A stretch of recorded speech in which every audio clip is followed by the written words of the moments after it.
வணக்கம். ஆகாஷ்வாணி புதுச்சேரி மாநில செய்திகள் வாசிப்பவர் மலர்விழி.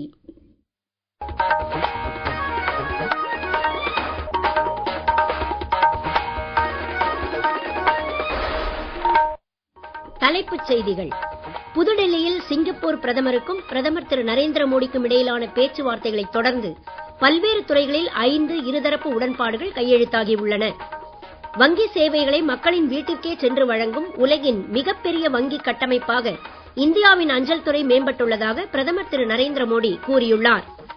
இந்திய உயர்கல்வி நிறுவனங்களுக்கான NIRF தரவரிசை பட்டியலில் சென்னை IIT இந்திய தொழில்நுட்பக் கழகம் முதலிடம் பெற்றுள்ளது.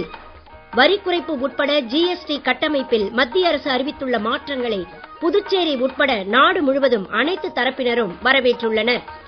இனி விரிவான செய்திகள். புதுடெல்லியில் பிரதமர் திரு நரேந்திர மோடிக்கும் சிங்கப்பூர் பிரதமர் திரு லாரன்ஸ் வோங்கிற்கும் இடையே இன்று நடைபெற்ற பேச்சுவார்த்தைகளை தொடர்ந்து இரு நாடுகளுக்கும் இடையே சிவில் விமான போக்குவரத்து, விண்வெளி, திறன் மேம்பாடு, டிஜிட்டல், புதுமையாக்கம் உள்ளிட்ட துறைகளில் 5 உடன்பாடுகள் கையெழுத்தாயின. இருதரப்பு உறவுகளில் தொழில்நுட்ப புதுமைகளே வலுவான தூணாக திகழ்வதாகவும் செயற்கை நுண்ணறிவு, குவாண்டம், கணினி உள்ளிட்ட துறைகளில் ஒத்துழைப்பை மேம்படுத்திக் கொள்ள இரு நாடுகளும் ஒப்புக்கொண்டுள்ளதாகவும் பிரதமர் திரு நரேந்திர மோடி அறிக்கை ஒன்றில் தெரிவித்துள்ளார்.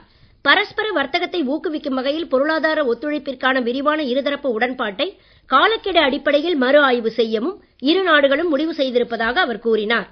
தீவிரவாதம் குறித்து இரு நாடுகளும் பொதுவான கவலைகளை பகிர்ந்து கொள்வதாக பிரதமர் திரு நரேந்திர மோடி கூறினார். தீவிரவாதத்திற்கு எதிரான இந்தியாவின் போராட்டங்களுக்கு சிங்கப்பூர் அளித்து வரும் ஆதரவுக்கு அவர் நன்றி தெரிவித்துக் கொண்டார். சிங்கப்பூரில் தயாரிக்கப்பட்ட 20க்கும் மேற்பட்ட செயற்கைக்கோள்களை இந்தியா ஏற்கனவே விண்ணில் செலுத்தி இருப்பதாகவும் புதிய உடன்பாடுகளால் விண்வெளி உள்ளிட்ட துறைகளில் இருதரப்பு ஒத்துழைப்பு இன்னும் வலுப்பெறும் என்றும் சிங்கப்பூர் பிரதமர் திரு லாரன்ஸ் வோங் கூறினார். தொடர்ந்து சிங்கப்பூர் பிரதமரும் பிரதமர் திரு நரேந்திர மோடியும் இணைந்து மும்பை ஜவஹர்லால் நேரு துறைமுகத்தின் 2ஆம் கட்ட PSA மும்பை சரக்கு பெட்டக முனையத்தை மெய்நிகர் முறையில் திறந்து வைத்தனர். மத்திய கப்பல் மற்றும் துறைமுகத்துறை அமைச்சர் திரு சர்பானந்த சோனோவால் காணொளி காட்சி மூலமாகவும், இணையமைச்சர் திரு சந்தனு தாக்கூர், மகாராஷ்டிர முதலமைச்சர் திரு தேவேந்திர பட்னவிஸ் ஆகியோர் நேரடியாகவும் விழாவில் பங்கேற்றனர். இந்தியாவின் அஞ்சல் துறை வாடிக்கையாளர்களின் வீடுகளுக்கே சென்று வங்கி சேவைகளை வழங்கக்கூடிய உலகின் மிகப்பெரிய வங்கி கட்டமைப்பாக தற்போது மேம்பட்டுள்ளதாக பிரதமர் திரு நரேந்திர மோடி கூறியுள்ளார். சாதாரண தபால்காரர்கள் அனைவரையும் உள்ளடக்கிய நிதி கட்டமைப்பின் தூதர்களாக தற்போது மேம்பட்டு இருப்பதற்கு அரசின் இடைவிடாத முயற்சிகளே காரணம் என்றும் அவர் தெரிவித்துள்ளார். இந்தியா போஸ்ட் பேமெண்ட் வங்கியின் சேவைகள் குறித்து மத்திய அமைச்சர் திரு ஜோதிராதித்ய சிந்தியா இன்று சமூக ஊடகத்தில் வெளியிட்டுள்ள பதிவிற்கான பதிலில் பிரதமர் இவ்வாறு கூறியுள்ளார். இந்திய உயர்கல்வி நிறுவனங்களின் தேசிய அளவிலான NIRF தரவரிசை பட்டியலை மத்திய கல்வி அமைச்சர் திரு தர்மேந்திர பிரதான் புதுடெல்லியில் இன்று வெளியிட்டார். இதன்படி அனைத்து உயர்கல்வி நிறுவனங்களின் ஒட்டுமொத்த பிரிவில் சென்னை IIT முதல் இடம் பெற்றுள்ளது. பெங்களூரு இந்திய அறிவியல் கழகம் 2ஆம் இடமும், மும்பை IIT 3ஆம் இடமும் பெற்றுள்ளன. இந்தியாவின் உயர்கல்வி நிறுவனங்களில் கடந்த 2014-15ஆம் ஆண்டில் 3.5 கோடிக்கும் குறைவான எண்ணிக்கையில் மட்டுமே மாணவர்கள் இருந்த நிலையில் தற்போது இது 4.5 கோடியை எட்டியிருப்பதாக அமைச்சர் திரு தர்மேந்திர பிரதான் தெரிவித்தார். 2030ஆம் ஆண்டிற்குள் இந்த எண்ணிக்கையை 2 மடங்காக உயர்த்தும் இலக்குடன் அரசு செயல்பட்டு வருவதாகவும் அவர் கூறினார். உலக நாடுகளில் உயர்கல்வித்துறை பற்றிய டைம்ஸ் தரவரிசை பட்டியலிலும் இந்தியா கணிசமான அளவில் முன்னேறி இருப்பதாக அமைச்சர் தெரிவித்தார். உலகின் மிக சிறந்த 100 நிர்வாகவியல் உயர்கல்வி நிறுவனங்களின் பினான்சியல் டைம்ஸ் பட்டியலில் இந்தியாவிலிருந்து 6 IIM உட்பட 8 உயர்கல்வி நிறுவனங்கள் இடம்பெற்றுள்ளதாக அவர் மேலும் கூறினார். NIRF தரவரிசை பட்டியல் குறித்து கூடுதல் விவரங்கள்.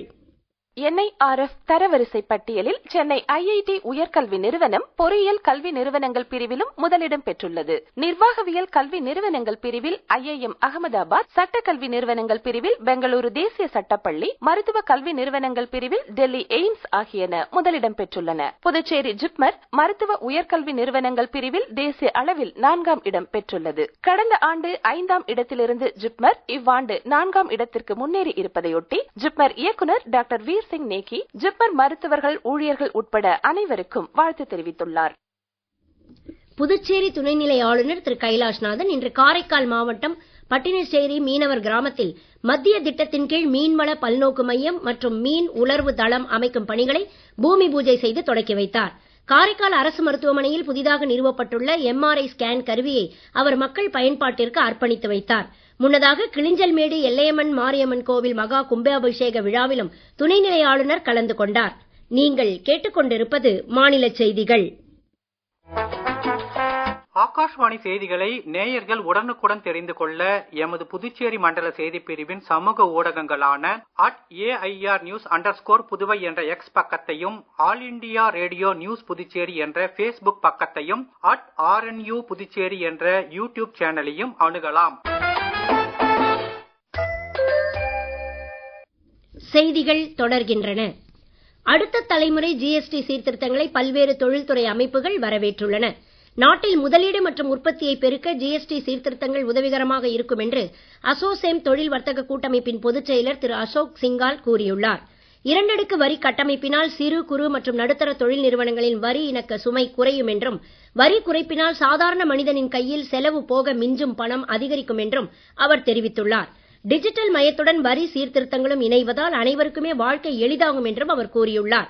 ஜிஎஸ்டி கட்டமைப்பில் அறிவிக்கப்பட்டுள்ள மாற்றங்களால் நாட்டில் பொருட்களின் தேவையும் வேலை வாய்ப்புகளும் அதிகரிக்கும் என்றும் CII இந்திய தொழில்கள் கூட்டமைப்பு கூறியுள்ளது.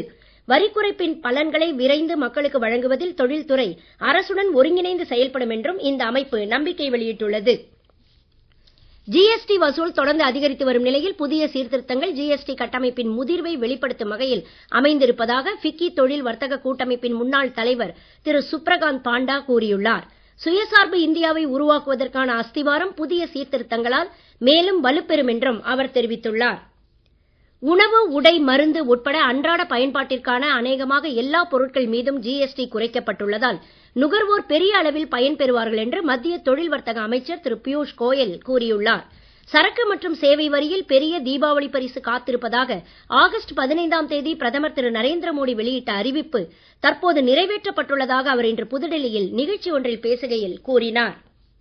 வரி குறைப்பு உட்பட ஜிஎஸ்டி கட்டமைப்பில் மத்திய அரசு அறிவித்துள்ள மாற்றங்களை புதுச்சேரியிலும் பல்வேறு தரப்பினர் வரவேற்றுள்ளனர்.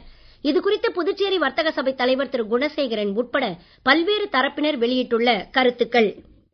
புதுச்சேரி வர்த்தக சபையின் தலைவர் என்ற முறையில் பாரத பிரதமர் அவர்களுக்கு நம் நன்றியை தெரிவித்துக் கொள்கிறோம். அத்தியாவசிய பொருட்கள் இல்லாமல் அன்றாட மக்கள் பயன்படுத்தக்கூடிய அனைத்து பொருட்களுக்கும் ஜிஎஸ்டி வரி விதிப்பு மிகவும் குறைத்துள்ளார். இதன் மூலமாக மீண்டும் வணிகம் நல்ல முறையில் வளர்ச்சி பெற்று நம்மளுடைய நாட்டுக்காகவும் பயன்படக்கூடியதாக ஒன்று இருக்கும். அது மட்டுமல்லாமல் சில விதிகளையும் ஜிஎஸ்டியிலே திருத்தி அதை சுலபமாக ஆக்கி வணிகர்களுக்கு சில மாற்றங்களையும் செய்துள்ளார்கள்.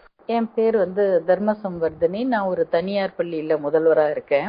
ஜிஎஸ்டியை குறைச்சிருக்கிறது நிஜமாவே ரொம்ப ஒரு சந்தோஷமான விஷயமா பாக்குறேன். நான் அதுல முக்கியமா மாணவர்களுக்கு கல்வி உபகரணம், நோட்டு புத்தகம், இந்த பேனா, பென்சில் இதெல்லாம் வாங்கறதுனோட விலை குறைஞ்சதுல கட்டாயம் பேரண்ட்டுக்கு இதுல செலவு குறையும். மொத்தத்துல இந்த ஜிஎஸ்டி மக்களோட ஒரு வாழ்வாதாரத்தினோட மேம்படுத்தக்கூடிய ஒரு விதத்துல நான் பாக்குறேன். நான் தனசேகரன், காப்பீட்டு ஆலோசகராக இருக்கிறேன். ஜிஎஸ்டி லைஃப் இன்சூரன்ஸுக்கும் ஹெல்த் இன்சூரன்ஸுக்கும் 18% இருந்து இப்ப நில் ஆக்கிருக்கிறாங்க.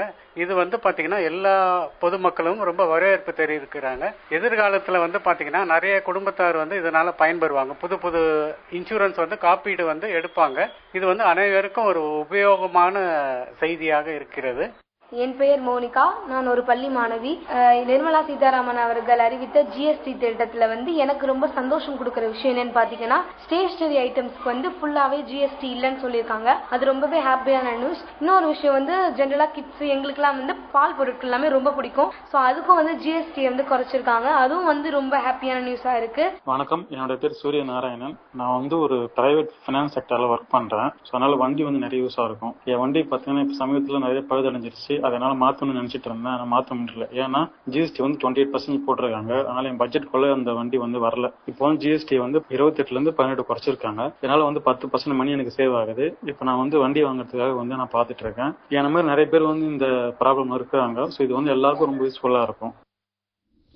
அடுத்த தலைமுறை ஜிஎஸ்டி சீர்திருத்தங்களால் சமூகத்தின் ஒவ்வொரு பிரிவினரும் பயன்பெறுவார்கள் என்று பிஜேபி கூறியுள்ளது. கட்சியின் செய்தி தொடர்பாளர் திரு சம்பித் பாத்ரா இன்று புதுடெல்லியில் செய்தியாளர்களிடம் பேசுகையில் வரி குறைப்பு அறிவிப்பை தொடர்ந்து நாட்டில் மகிழ்ச்சிகரமான சூழல் உருவாகி இருப்பதாகவும் விவசாயிகள் உட்பட அனைத்து பிரிவினரும் புதிய சீர்திருத்தங்களை கொண்டாடி வருவதாகவும் கூறினார். மீண்டும் தலைப்புச் செய்திகள். புதுடெல்லியில் சிங்கப்பூர் பிரதமருக்கும் பிரதமர் திரு நரேந்திர மோடிக்கும் இடையிலான பேச்சுவார்த்தைகளை தொடர்ந்து பல்வேறு துறைகளில் 5 இருதரப்பு உடன்பாடுகள் கையெழுத்தாகி உள்ளன. வங்கி சேவைகளை மக்களின் வீட்டிற்கே சென்று வழங்கும் உலகின் மிகப்பெரிய வங்கி கட்டமைப்பாக இந்தியாவின் அஞ்சல் துறை மேம்பட்டுள்ளதாக பிரதமர் திரு நரேந்திர மோடி கூறியுள்ளார். இந்திய உயர்கல்வி நிறுவனங்களுக்கான NIRF தரவரிசை பட்டியலில் சென்னை IIT இந்திய தொழில்நுட்பக் கழகம் முதலிடம் பெற்றுள்ளது. வரி குறைப்பு உட்பட GST கட்டமைப்பில் மத்திய அரசு அறிவித்துள்ள மாற்றங்களை புதுச்சேரி உட்பட நாடு முழுவதும் அனைத்து தரப்பினரும் வரவேற்றுள்ளனர். இத்துடன் இந்த செய்தி அறிக்கை நிறைவு பெறுகிறது. வணக்கம்.